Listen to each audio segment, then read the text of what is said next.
Hi, and welcome back to my channel. Today, we're going to be talking about one of the biggest challenges people who move countries face, and I'll be sharing the tips that helped me.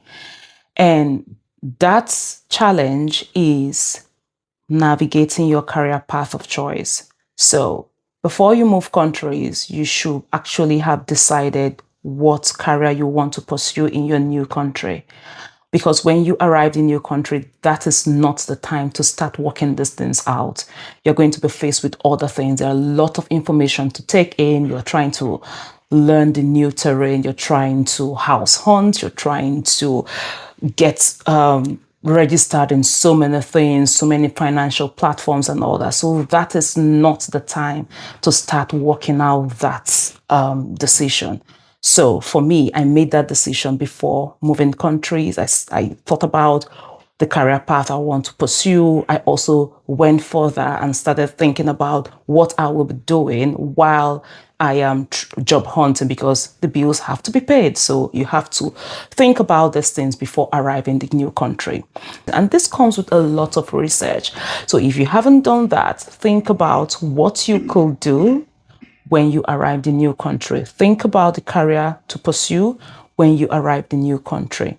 The next thing I did, I made sure to come in with a good mindset, because I'm my biggest fan. So I had to remind myself I'm capable, I'm confident and smart. Even if the language spoken in your new country or your country of choice is not your first language, don't get intimidated about that. As long as you're able to express yourself, communicate in the way that the next person can understand you, you're good to go. That's all the confidence you need. So the next thing is to work out your CV. Dust your CV. Make sure it's well articulated. Don't dwell on the job descriptions. I did this. No, you don't need all those things. What hiring managers want to see is achievements. What did you achieve in your previous place? It gives them like a snapshot of what you can do for them. So use that opportunity to articulate punchy things that you achieved in your previous place. Having done that, the next thing that helped me was understanding the terminology in my new country, because I moved from a third world country to the West. So there's a clear difference in the terminologies used. For example, we use lots of NGOs and all that, but over here it's not like NGOs are not used. NGO is used, but the word charity organization surpassed NGOs. And we also use things like technical officer monitoring and evaluation or technical assistant monitoring and evaluation. This is specifically for people in the public health or monitoring and evaluation sector. Over here, they don't use things like technical officer, they don't use technical assistant, they just go straight monitoring and evaluation officer, impact and evaluation officer. And I also try to understand the cadre. What's the entry point? What's the mid-level position? What's the senior position? All these things help me to know the right organization, the right designation to target, to know which of these designations I'm qualified for. So try to understand what is working in your new country. Having done that, it's now time to strategically apply for jobs. The first thing I did was I set a target on the number of applications I want to make in a day, in a week. It could be in a month, whatever works for you. Just have a target and keep to that target. Now, the thing about job application is don't just push out your CV. Oh, I've applied for 100 jobs. I just sent my CV. Don't do that. Always make sure your CV is accompanied with a cover letter. That's an opportunity for you to tell the hiring manager that this is what I can do. This is what I've achieved. This is, just sell yourself. So see every job application as an opportunity to sell yourself. So it should be accompanied with a cover letter. Make sure that you have a CV and a cover letter tailored to the job you're applying for. Don't just have a general CV, general cover letter. Anyways, I don't want to dwell so much on job applications. That's another topic for another day. Once you have been shortlisted for an interview, you prepare for that interview like your life depends on it. And the first thing I do is I look at the job description. What amongst these job descriptions am I not confident in delivering?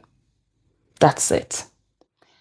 I use that opportunity to build that skill. So even if I don't get that job, I've achieved something. I've added a feather to my hat. I've honed the skill. So the more I keep applying, the more I keep getting better. See every job application or interview as an opportunity to grow. Positive or negative feedback, it doesn't matter. One thing is you have honed the skill. So having done that, after checking the ones I'm not so confident in, then I go to the ones I'm confident and I sharpen my skill while I'm preparing for the interview.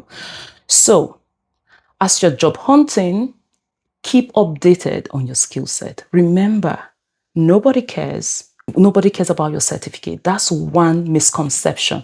People think that, oh, I've got a certificate in Masters of Public Health. No, that will not give you a job. What they want to see is what you're bringing to the table. What can you do? What transferable skills have you got? Make sure you are updated. Make sure you have a transferable skill. If, for example, you're like me that moved from a third world country to the West, there's a shift in mindset. In the third world country, we're mostly implementing partners, grantees, and all that.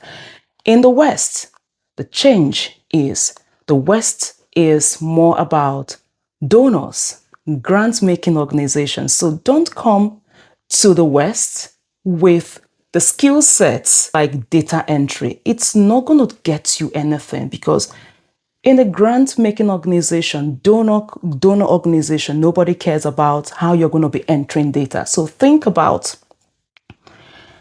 what donors want.